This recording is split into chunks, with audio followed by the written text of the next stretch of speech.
Hello, good morning, good afternoon, wherever you are. Thank you for joining us. Thank you to our wonderful speakers who took time out of their day to join us as well for this conversation.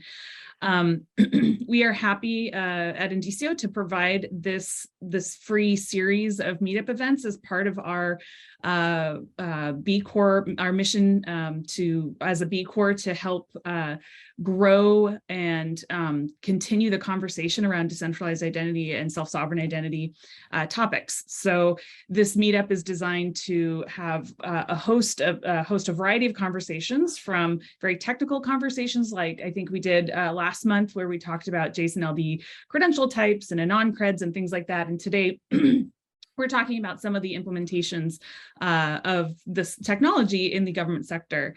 This is our last meeting for the year, so we'll be meeting again in 2023.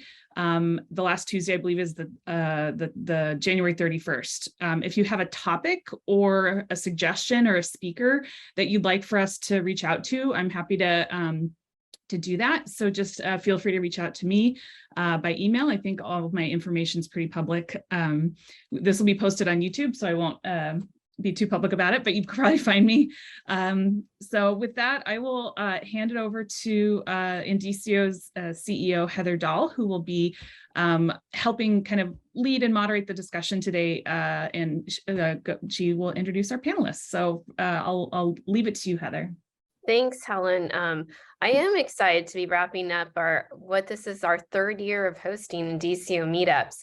And today's topic is one of the most requested we've had over the years. And that's a discussion looking at decentralized identity, digital transformation, specifically around government and use cases that the public sector is pursuing. And so it's been terrific that we've brought together today's panel to have this conversation. As you're going to hear today, we'll be talking about how the public sector is using verifiable credentials to exchange data in order to prevent fraud and friction that's often present in a manual paper-based process. We're also going to be talking about the efficiency and accuracy that's a benefit of this type of technologies, because it allows governments to make immediately actionable decisions as a result of the deployment of the pilots that they've been involved in. I'm excited to see we have people from all over the world, from Johannesburg to the European Union to Canada, around the United States, and sunny Aruba joining us today. And so for those who are joining us, feel free to post your questions and comments in the chat. If you want to, raise your hand and you can join our conversation today. We'll be taking your questions throughout our discussion. But I'm really honored to be talking with these distinguished public sector leaders who are driving innovation in their respective jurisdictions, building their own trusted digital ecosystems. They're focused on using open source and open standards for decentralized identity. And I want to introduce each of them for you today. Let's start with Liz Tanner. And Liz Tanner serves as Secretary of Commerce for the state of Rhode Island. She's charged in this role of fostering economic environment where Rhode Island's businesses can grow and prosper. Under her leadership, Rhode Island used a distributed ledger network to store records of who have obtained a CPA license. The result, as she'll talk about, is the project made it easier for CPAs to work across state lines and prove their professional standings when handling matters like tax returns in other states. And we're also joined by Nancy Norris, and she's the Senior Director of ESG and Digital Trust in the Ministry of Energy, Mines, and Low Carbon Innovation for the government of British Columbia, where she's worked for almost 5 years now. Nancy's responsible for the Energy and Mines Digital Trust pilot project, which is exploring how British Columbia can leverage its leadership position in SSI and digital credentials to improve responsible mineral and natural gas sourcing and carbon accounting. And we're also joined by Andin Bikker, who is the Senior Legal Advisor for the Government of Aruba. And he served as Minister of Justice and Integration of Aruba for 4 years, including those during the pandemic. During his tenure as a minister, the Aruba Online Electronic Admission, or ED card, was introduced, as well as the use of biometrics to help enhance seamless travel. And Dean returned to private practice in law and legal advisory, where he serves as legal advisor to the Aruba Seamless Travel Experience Program called the Aruba One Happy Pass. And on behalf of the Minister of Tourism of Aruba, Andin continues to advise on policy for the deployment of this project. He also served as a minister, he also served in the Aruba Parliament for 8 years before becoming Minister of Justice. We are extremely happy to have the three of you join us in this conversation. As I've talked about, what's very interesting is you have three distinguished government leaders, three different jurisdictions, three completely different use cases with verifiable credentials, but they are all using verifiable credentials based on open source and open standards. So I want to welcome each of you. First, let's talk about a bit more about what you're doing with verifiable credentials, and then we'll look at the journey that you've had on these projects, and then we'll wrap up with talking about what could be the path ahead. So I'm going to start with you, Secretary Tanner. CPAs, state licensing, and a distributed ledger. How did you find yourself in a place where verifiable credentials became a solution that you were interested in pursuing to create this digital trust ecosystem? Well, for us, it was very much about using new technology. So then Governor Gina Raimondo, who is now the Secretary of Commerce for the United States, had encouraged us to take a look at blockchain and figure out how we wanted to use it. So we put out a request for proposals from the industry to say, how can we use blockchain technology in government to make it easier to do business?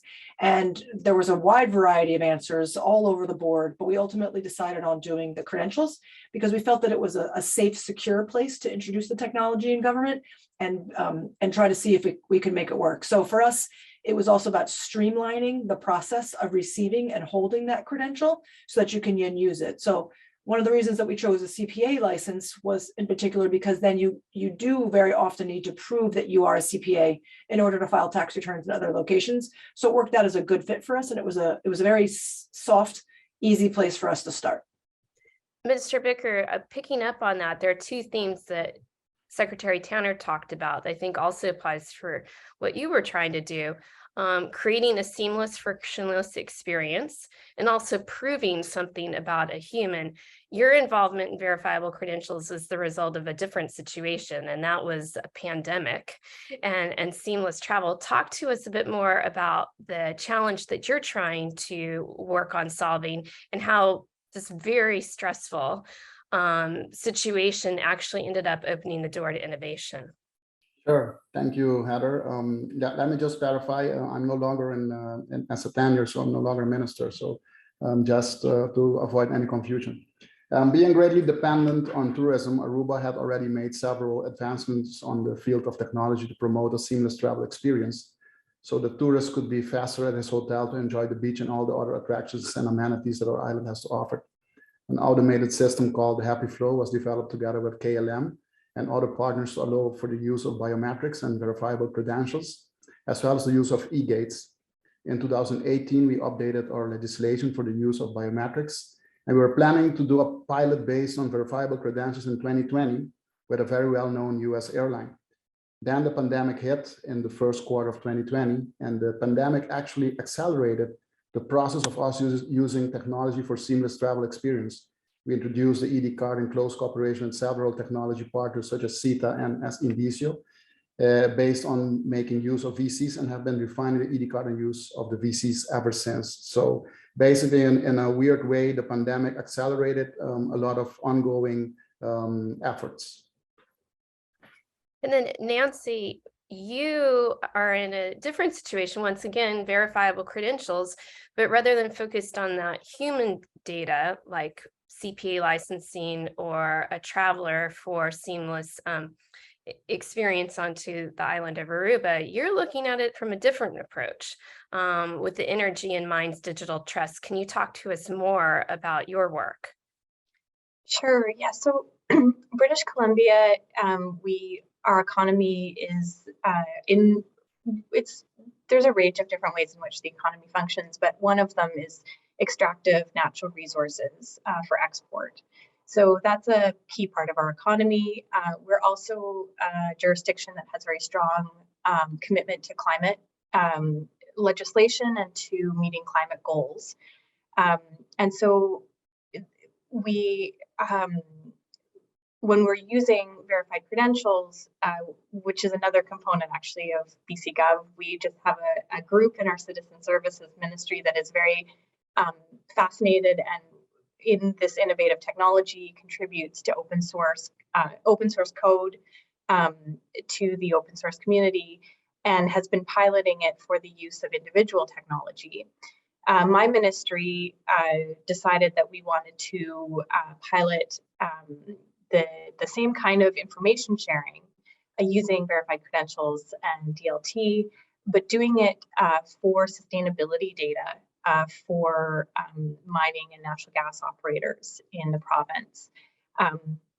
There is more and more emphasis globally on how products are produced. Operators in BC are being asked to report and provide data on their practices and how they're reducing emissions year over year. And in BC, we also have a legislated process in which large emitters of carbon emissions, GHGs, have to report on an annual basis to the government. So that was where we started in terms of a use case. It is mapping that regulatory process using verified credentials and doing it in a way that could make the reporting process more efficient for these operators. But then also with verified credentials, there's all of these added benefits in terms of privacy preservation and transparency and being able to easily share that information with multiple audiences like investors or downstream purchasers who are interested in products that have been produced in as low carbon emitting way as possible. So it opens up opportunities for BC products beyond our borders. One of the themes I want to start with is, back in the beginning, when you were considering verifiable credentials, and that's talking about the fear of being first. I think the fear of being first for many who are joining us and listening to this recording, they're in these early days of exploring the use of verifiable credentials, or maybe they're just starting to kick off their pilot projects. And I think many of you, the three of you, have this experience firsthand of how do you start managing the fear of being first, especially as it relates to the public sector. How do you manage collaboration and help people understand the advantages of being first, for instance, and making progress, especially someone in a leadership role where you really had to bring together that consortium, that coalition? And how do you do that from a policy perspective where maybe the policy that you're working with didn't perceive the fact that you have verifiable credentials or a digital ledger in the future? So how do you balance innovation and then that collaborative nature of policy? And Dean, I'll start with you, because in your case, you were not only balancing policy innovation, but you were also balancing a lot of unknown and stress.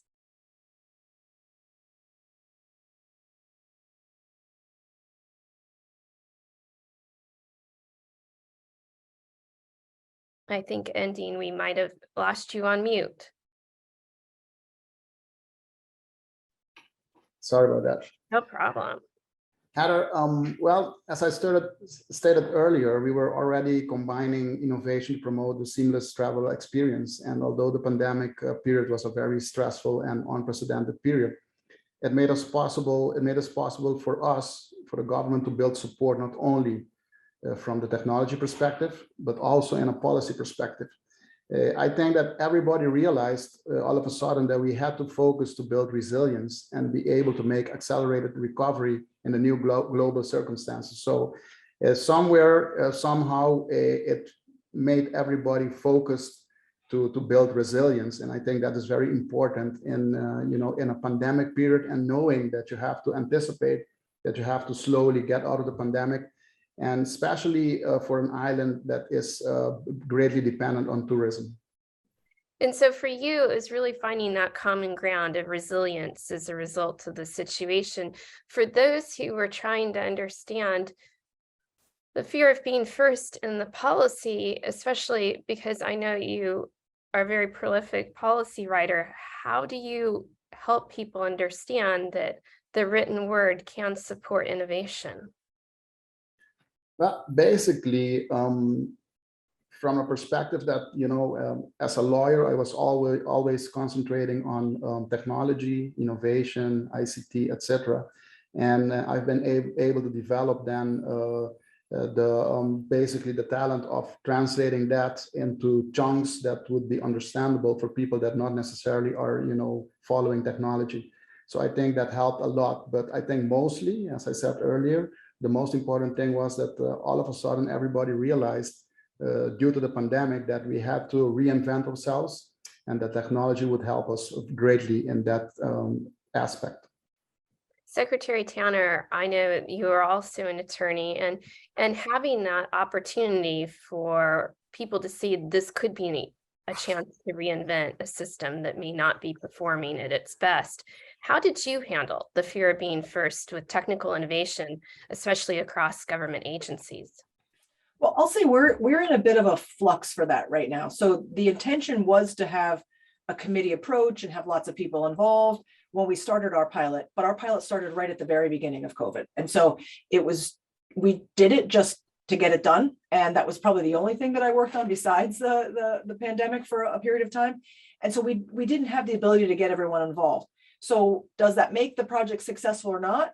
Still to be determined, because as we take the project to the next level and try to expand it even more, I have that same sense of, well, what is this? I don't know much about it. So we find ourselves really needing to start over again by having a group of people to get involved so that there's a bunch of decision makers. Because as you would imagine with government, what we hear is, we're afraid of blockchain. They don't know what it is. They're afraid of any kind of security glitches. They're not sure how it works. And there's this fear of being first because, well, how do we know if it's been tried before? And so for someone like me in the United States, where our project appears to be the first in the nation doing what we're trying to do, it's, well, why don't we let one of the other states try it out first, right? And so I try to explain to other governments that have done it, but in the US, it's a little harder because they'd much rather see other states having experienced it first. So it's a real challenge that will continue. It'll be interesting for me to look back a year or two from now to see whether the way we did things was a good way or a bad way, but I'm not sure yet. It's going to be interesting. So Secretary Tanner, picking up on that, for those on the call that are having to have these same conversations that you've had, that, well, what about having someone else try it? Why do we need to go first? What if it, have others been successful? What is your advice to them in having these conversations and navigating those questions?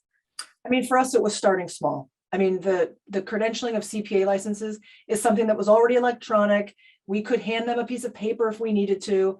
And if this failed in any way, we knew that we could just go back to the way things were. So we were really just trying to improve a process, not completely change it. And so that brought a sense of calm, because we could always just turn it off and go back to what we were doing if we needed to. And that made it a whole lot better. But we were able to prove it. And now people said, okay, this is going to work. Let's take it to the next level. And so that's where we're at. And that's what we're going to do. So Nancy, in your case, you're dealing with many organizations, companies, government agencies, and you made the choice to become leaders very early in the verifiable credential space. What do you think made the difference in bringing everyone together on your project? Well, I had the pleasure of listening to Liz speak at the Hyperledger Forum in Dublin, and I was really inspired and agree with what you're saying about starting small in a sense, and then choosing a use case that is not risky to people, especially for governments. We are very risk adverse as an institution. And so for us, we didn't choose our use cases for this reason, but it actually ended up being quite a benefit to us in terms of getting people on board. The operators in BC, they want to share their information on their reducing carbon emissions. It's a good news story for them. Makes them more competitive. It's and sometimes we get feedback that our legislation sort of impedes or can make their operations more difficult. And this is an opportunity to showcase the results of all of their hard work and efforts in that regard.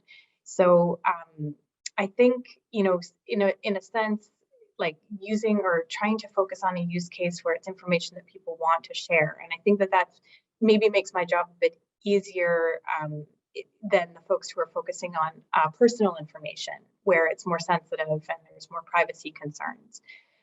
That said, the flip side of that is then, you get people asking, well, why are you doing this? If it's not, if it's information that's already out there in the public sphere, which it is in our case. And so then we have to really focus on, okay, what is the value for each of the participants in this ecosystem, like for the issuer of the credential, for the holder, and then for the end consumer of that data, and really digging into what are the benefits for them individually, so that we could, when we go out and talk to them and ask them to be a part of the pilot, that they can see that it's not risky, and it's also a benefit to them. And what we keep hearing is that is the business efficiency side of it for the businesses. They have all this reporting to do already.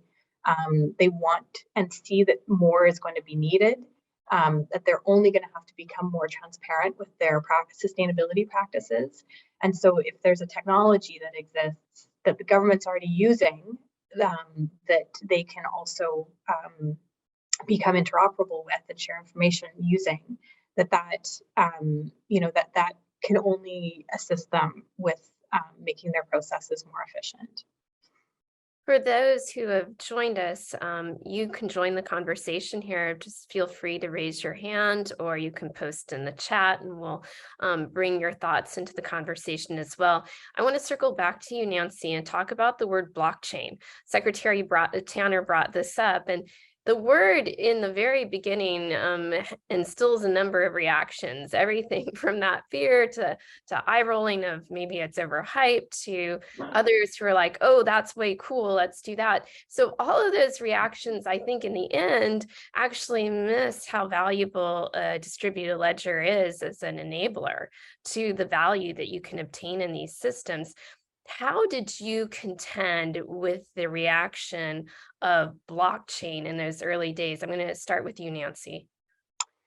Well, we definitely got those reactions, and some eye rolling and whatnot. We just had to really hone the way that we talked about the project, and we have actually a whole group of communications folks that support the project specifically.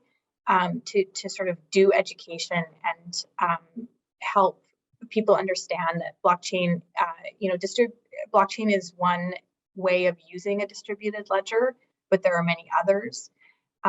We had to, because we're doing a project that focuses on carbon emissions, one of the use cases anyways, we had to get very specific about the energy usage of the system, the actual technology system, because I think one of the concerns with blockchain is that it's a very energy intensive way of passing information along.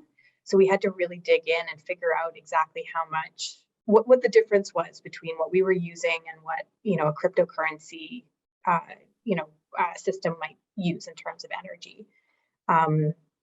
And just really focusing on that education piece. When we go out and talk to a new stakeholder and ask them to be part of the pilot, having that, that part of the messaging very crisp and understood that, yes, we are using a distributed ledger.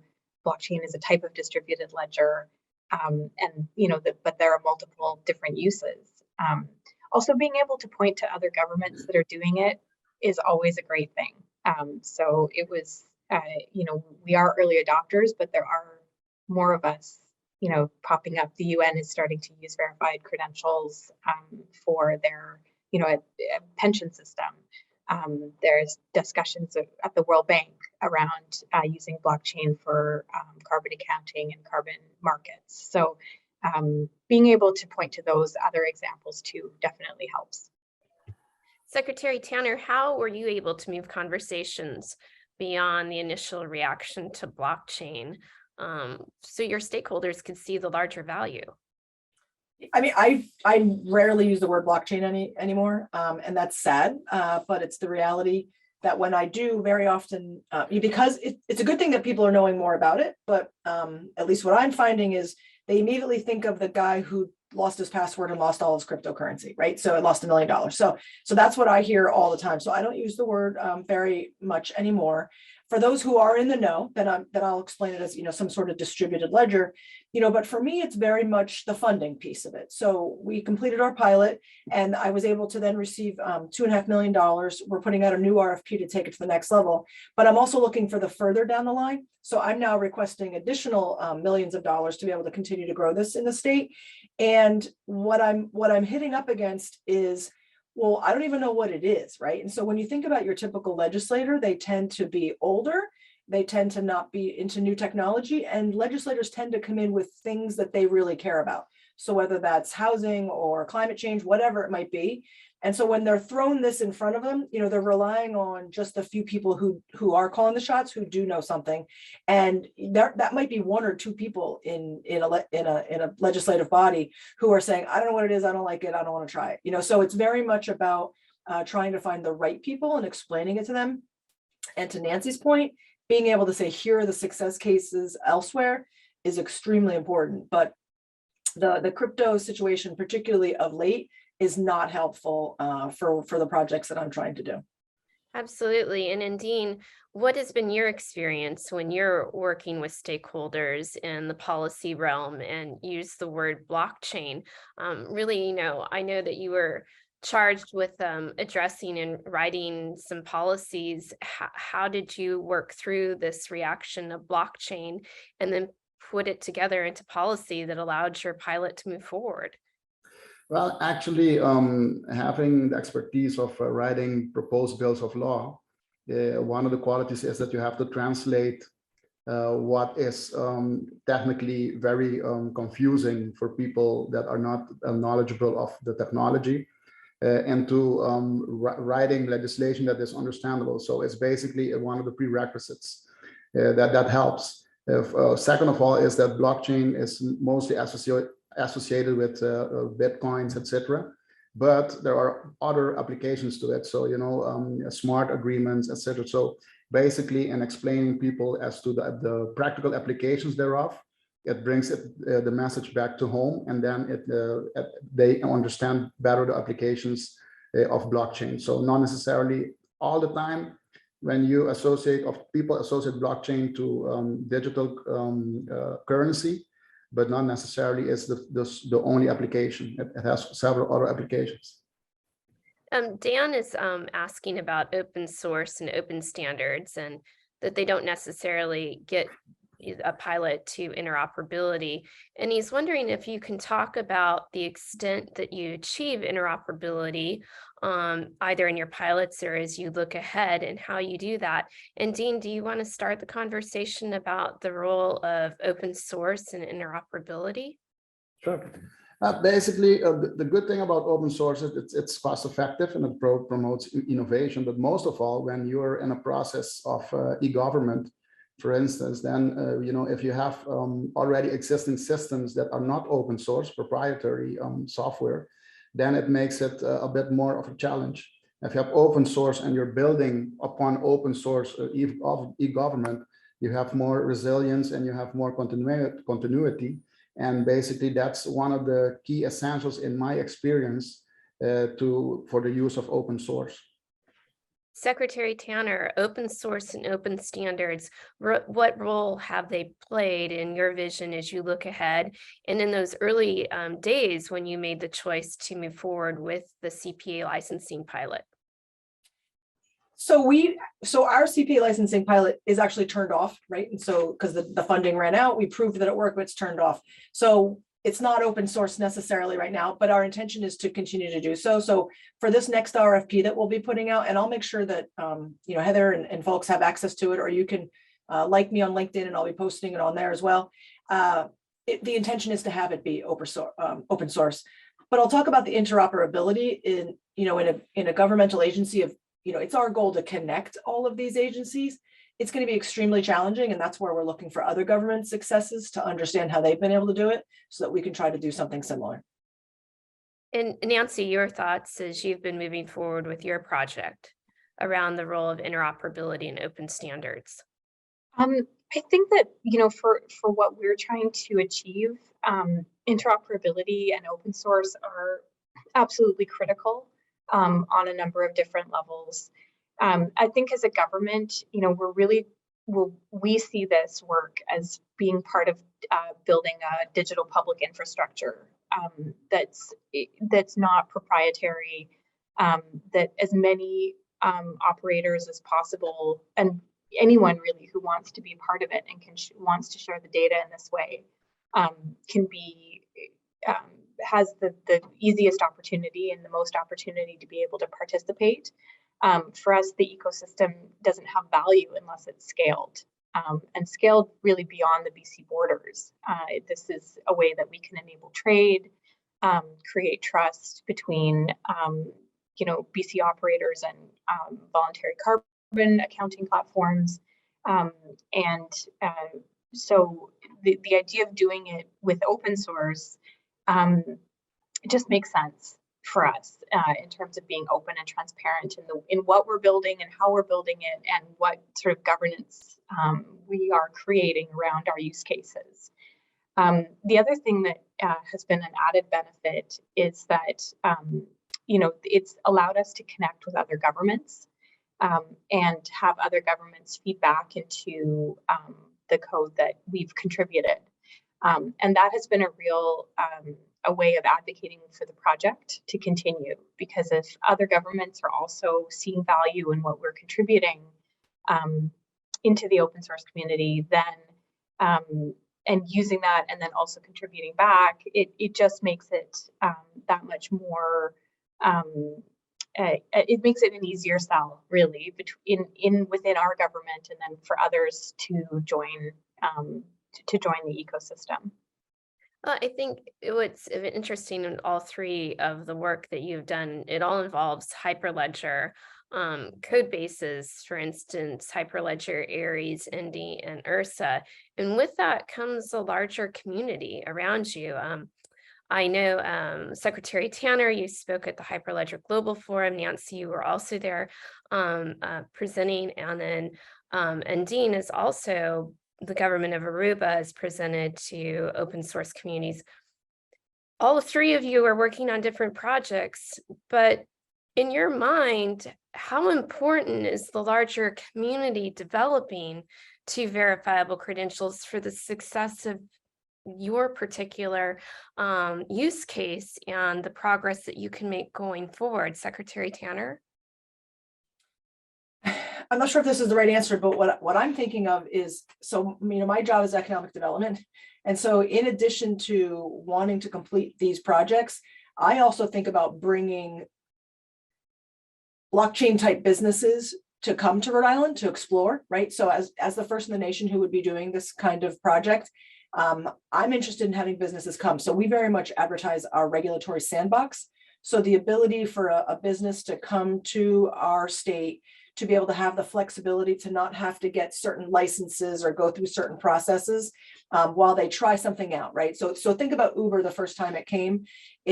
When Uber came, did they need to get a taxi license or do they not need to get a taxi license, right? And so Rhode Island has the ability to have a flexibility. We call it a regulatory sandbox, where a business could come and they would have some flexibility to try something that brand new that nobody's ever done before.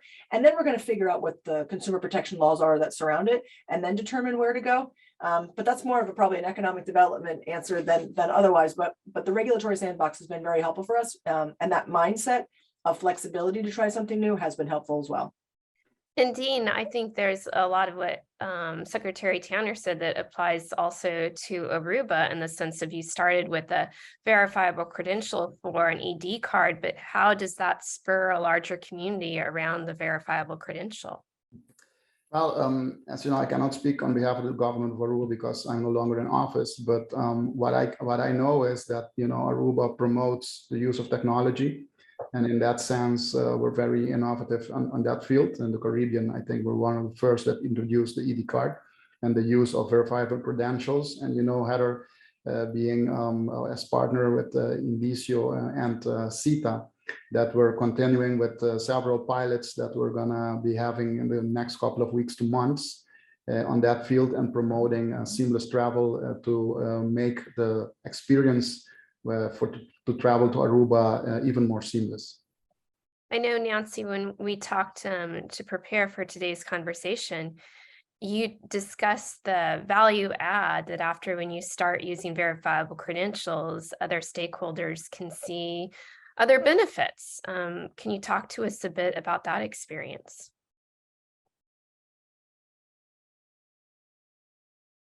It's going to happen once for sure. Yeah, so you know, for us, we're always looking to expand outwards, I would say, with this network, because, you know, a proportion of our economy is based on export, particularly in the natural resource sector. So for us wanting to reach out beyond our own borders and be able to have those trusted connections regarding passing along sustainability information to potential purchasers, to potential investors. And then, you know, as you were saying, there's been these sort of interesting knock-on effects in terms of other digital markets that are springing up in terms of the environmental attributes of responsibly produced goods, in this case, natural gas, and being able to connect to those using verified credentials. So that's opening up other business opportunities for operators within PC. So like on the economic development side of things, those are definitely opportunities that we're seeing from using this technology for operators in BC, especially if I think a linchpin of this is having the government issue credentials, or government receiving credentials as a trust anchor for the information. You know, I'm personally always advocating for use cases where there's some sort of either regulator producing the credential or receiving a credential, because that adds an additional level of trust to the data and to the process by which the data has been produced and then accepted either, you know, by the regulator or by some other you know, operator within the network. So there's benefits, I guess, from, you know, the business side of things, but then also from the government side of things as well. Well, we'll take a moment here to see if anyone that's joined us would like to ask a question directly before we pick back up, and we'll dive into the questions around privacy. So for those of you who've joined us on the webinar, I'll take a moment here to see if you'd like to jump in and join the conversation.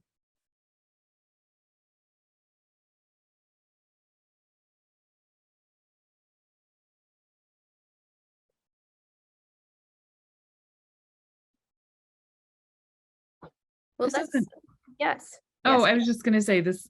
This isn't so much a question, but just kind of curious. There's been a lot of regulation that's been coming out in California, especially using verifiable credentials. The sort of momentum of using verifiable credentials in a lot of different ways. Do you? I guess I'm curious if the panelists see excitement for your projects across agencies, and like other people seeing what you did and getting feedback and seeing if there's, talking in generalities, kind of the excitement of your projects within your jurisdictions, if you can speak to that. Secretary Tanner. So two things are coming to mind. I wouldn't call it excitement, right? We're coming off of a pandemic, and so people have been working really, really hard for 2.5 years. And so the idea of trying something new is not exciting to anybody, right? Because everybody's just trying to get back to some normal level of work versus the insane number of hours that we've been putting in for the last few years. But I will say that because of the pandemic, the reality that going electronic period is super exciting to everybody, because they recognize that paper can no longer be used, right? So while I have this amazing project happening over in my world that we're trying to do, on the flip side, I still have many state agencies that are entirely paper-based, right? And so, we're having conversations to try to build that gap, because that's great that we're doing all this good work trying to streamline and make it easier to do business. But if we still have all these folks on paper, then that's never going to meet, right? So you've got to do both at the same time. Excuse me. And there is a recognition that we just can't do paper anymore, and you have to get out of that space. I think, Andin, there was also recognition that you can't do paper anymore as far as the ED card space. What has been some of the excitement or thoughts from other agencies or folks on the island and the private sector as well to what has been going on with verifiable credentials? Well, the use of verifiable credentials would have made it impossible if we could not have used it to, for instance, to check when the tourist is coming in, if he had a vaccine or not. So basically, that was one of the dimensions that we gave it in the application of the ED card. But in another sense, though, any use of technology, and the verifiable credential being one of this, to improve the island economy is welcome. So I would say in technology itself, the excitement lies. And Nancy, the excitement from other adjacent or partner agencies and the work that you've been doing. Yeah, we've gotten a lot of interest from other ministries in the natural resource sector. So agriculture, forestry. There's definitely an acknowledgement that this model of what the kind of credentials that we're designing and the use cases, the flow of information, that it could be mapped to any number of different products in terms of having information that's trusted attached to either the organization that's produced the product or the product itself. I mean, I think following product level information is kind of the holy grail. It's difficult, especially, given how complex supply chains are in a globalized world. That said, that is really, I think, at where the consumer that's the information the consumer wants. They want to know that their cell phone or their shoes or whatever has been produced in the most sustainable way possible. And that comes all the way back to how the raw materials were produced. So I think that's the way the world's going. Others within our governments see that and are interested in it. But I will say that there's a big difference between doing pilots and going into production with something. Going into production means that agencies have to change their, how their databases work and how they feed information into the credentials. To Liz's point, it costs money. These are not easy projects to explain to non-technical audiences. Especially when in governments where there's lots of other competing priorities that are really important. So we're definitely at that point now where we have some successful pilots. People see the benefits of what we're doing, and now it's that kind of big gulp moment where are people going to take that next big step to actually adopting the technology and putting some of these use cases into production. And then at the same time, scaling. For us, the ecosystem is not valuable unless it's scaled. So we're also talking with other agencies at the global level, like the UN and the World Bank, around what they're doing and how they're using this technology to pass information, and whether or not we can kind of tap into some of those efforts as well. So that's where things are at for us. One of the things you brought up is that expectation of the consumer, or in terms of public sector, the citizen or the person who is receiving the public service. And the question I have is, we often hear sometimes, oh, people don't care about privacy, or the privacy is not as much of a concern. But it's an interesting discussion to have with those who are in the public sector that have to think about privacy as it relates to the technology and the innovation that you're pursuing. I'll start with you, Andin. When you began down this road of innovation, what were the thoughts as far as privacy and the technology that you pursued for the next generation of solutions? Well, back in May 2018, we were faced with the fact that the GDPR of the European Union came into effect. And that has an effect, had an effect also for Aruba as a jurisdiction, not because we're part of EU, because we're not part of the EU. We have a separate status, but it entailed, though, that we had to take into consideration the consequences of the GDPR. So because we have EU citizens traveling into Aruba, and whereby the EU GDPR principles would apply. So we had to revise several protocols. We had to write up protocols in order to be GDPR compliant. So basically, since data travels over borders, you have to realize that the laws that protect the personal data, that they transcend borders, and thereby you have to take them into consideration. Secretary Tanner, how did privacy factor into your decisions in looking at technology like distributed ledger and verifiable credentials? That was one of the reasons we chose the CPA license, because it was already pretty much public information. So if something went wrong, it was already public information. As for what we're looking at doing next, we're looking at how to streamline the opening up of a business. So it would be your business credentials. And for the most part, that information is publicly available information, except for who your employees are, their social security numbers, as well as your social security number or your tax identification number. And so that's where the fear is, right? Is the concern that information would become public. And so, we go back to the education of having to make people realize that this is actually more secure. There's actually, additional layers, but it's very difficult. But I'll also plug in to talk about something that you started to highlight, was this whole notion of changing laws. So what we have found is that so far we haven't had to change any laws to do anything, or regulations to do anything. But understanding that as you make the changes, just like Andin and Nancy are saying, you have to really look at each thing you're trying to do to make sure the law allows you to do that. And if not, you have to change legislation. And if you have to change a piece of legislation, at least in Rhode Island, that could take you a year minimum to do that, right? So it's to Nancy's point, this is not easy. And when you really start to get into it, it is very hard, because you have to look way in advance for each little tiny thing you're trying to do to make sure that the law allows you to do it. So it's very complicated. I mean, for advice, and even those who are in the private sector, there are governance policies within enterprises and organizations as well that they have to take into consideration as they move forward with innovation.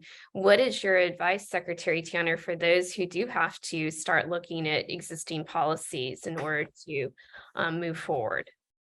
I mean, start small, right? So for, for us, this notion of opening up a business, while that sounds complicated, the work to do it is actually not that sophisticated. But we started that research 2-3 years ago to say, is this our next use case? And had to do all the research behind it to make sure that it was possible without legislative change.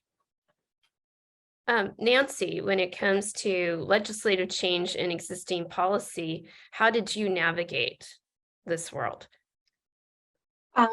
Yeah, to Liz and Andin's points, you do have to be really go over with a fine-tooth comb whether or not you're allowed, within existing legislation and regulation to undertake this kind of work using a distributed ledger, which we did for our carbon emissions use case.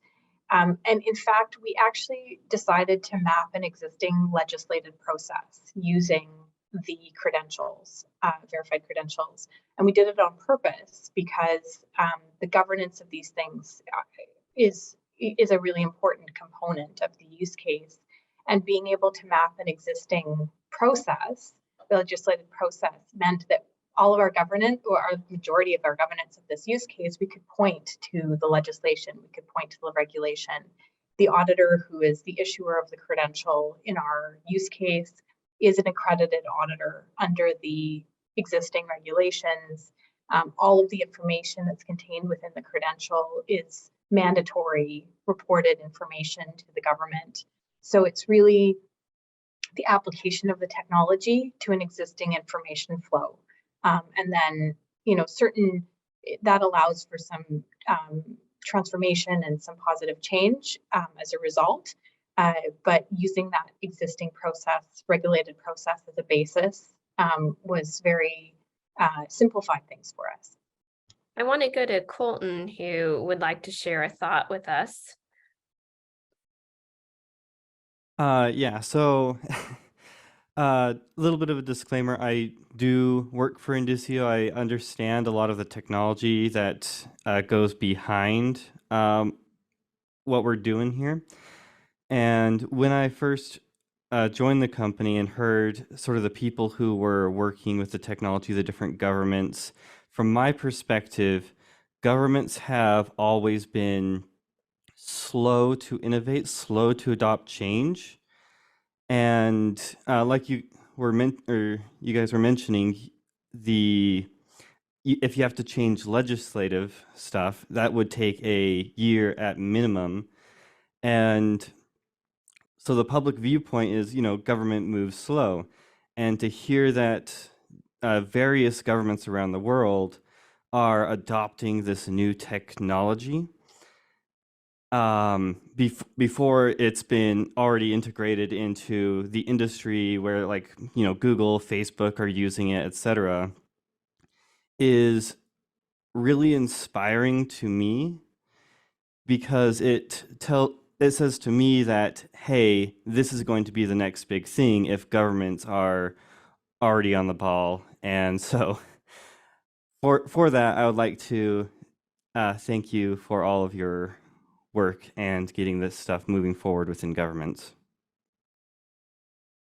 Secretary Tanner, this talk of inspiration and also leadership in this realm. As we wrap up our conversation, what are your thoughts for those who have joined us who are also paving the way forward, who are perhaps going to be facing some of the challenges, who are going to be thinking about how you create and bring stakeholders along? What is your advice? Well, first, I'll thank Colton for bringing that up, right? Because I have talked to folks in BC, I've talked to folks in Aruba, so as I've gone on my journey, other countries have been inspirational to me. I actually just came back from Estonia. I was there a couple of weeks ago. They've always been my inspiration since day one. And one of the things that they shared with me is, just so you know, Liz, this is not easy, right? That first year, 2, 5 years, nobody's going to actually really care what you've done, right? Like they're not excited about it. It's the several years in where people start to really say, oh, now I see the benefit. Now I see what we're trying to do.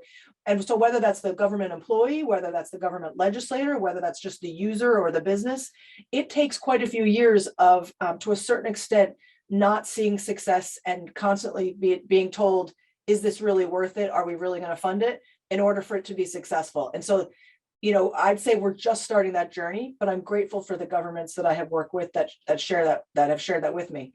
On the flip side, as citizens of wherever you live, there's always an expectation that your government's going to be perfect and that they're never going to make mistakes. And that's That's not possible with new technology, right? So as citizens and people who are interested in technology, you need to recognize that sometimes your government will fail on things, and that's okay, because they're trying this new technology, they're trying to make it work, because that's one of the things that I suffer from, is government has to be perfect. We can't make mistakes anymore. So recognize that sometimes, yes, there might be money spent that just couldn't make it perfect, but we're going to go back and try it again, right? And yes, those are your tax dollars. So that's something that I run into as well. And so I very much make sure that people know that one of the reasons that we are starting really simple and really small and going extremely slow, I wish we were going so much faster, is because these are your tax dollars that we're spending, and we want to make sure we can do it right. So thank you in advance for your support, and thank you in advance for not getting too frustrated if we're not as perfect as we would like to be. And Dean, what is your advice for those who have joined us today as they move forward? Well, I would like to start by thanking all my colleagues here that are as speakers, but also Colton for his remarks. My advice would be the following. I noticed that although it can take a lot of time to change laws, in Aruba we have under our system formal laws and material laws. Formal laws are the laws that go to Parliament, and it can take some time then to get the process going.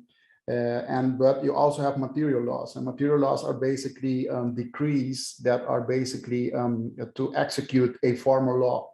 And what I noticed is that it would work that, when you make formal legislation that can take some time to come into force, that you anticipate for technology, that you make it possible that, you delegate for the material law legislator to be able to quickly move upon technology. So then you can change in a very short period of time. You can adapt the legislation that is based on formal legislation, but that is very flexible, because technology constantly, it is an evolution. So basically, you would then be very flexible with your material law legislation to be able to adopt swiftly the new changes in technology. And Nancy, what is your advice for those who have joined us today? I've honestly found this chat very therapeutic. It's important, I think, to have contacts with other governments. That idea of the government of Estonia has told you that there's like a 5 years of, what are you doing and why? That is those are exhausting questions to get when you and your team are working so hard to make something a reality. And then you take it to a new audience and they're like, why? I don't get it. So I think it's, it's having that support network of other governments who are doing the same trying the same sort of things and can share lessons and give words of support. Dean, you've definitely got me thinking about supporting laws that are flexible. That's something we haven't really started looking into yet, but I think that's a really interesting and important factor. I would say it's because it's a project, or for us anyways, the project is about building a network. It's being very open and having that ethos of openness, openness to learning from others, openness to sharing lessons with others, and having really a dedicated group on your team that is looking to communicate and to go out and represent the work and come back with the feedback from other governments, other audiences. It has been very important for us in how we structured our team. Thank you. And I want to thank each of you, Secretary of Commerce Liz Tanner, Senior Legal Advisor to the Government of Aruba and former Justice Minister Andin Bikker, and Nancy Norris, who is with the Government of British Columbia. I want to thank you for taking the time to talk with us today. And I want to thank each of you who joined this webinar in your questions and participations. And Helen, I'm going to toss it back to you. And thank you, Heather, for taking the time and having such a thoughtful conversation today. And again, thank you to all of our panelists today. Again, please keep the conversation going on our meetup page. There's a great comment function there, chat function. So I'll be monitoring that if anybody wants to add thoughts there. And also tomorrow, we have a very special webinar that Indicio is sponsoring Wednesday, December 14th at 9 a.m. Pacific. Creating a trusted digital ecosystem using open source decentralized identity to unlock verifiable data with Indicio Proven. So if you're curious about Indicio and what we're doing, our technology, hear directly from some of the team leads who have developed that particular open source product and see it in action. So I'll go ahead and pop the link in the chat. If you want to join us again tomorrow, we would love to see you. And until then, we will see you next year, next month for our next conversation. Have happy holidays, safe and happy holidays to you and your families. Thank you so much. Happy holidays. See you in 2023. Happy holidays. Bye.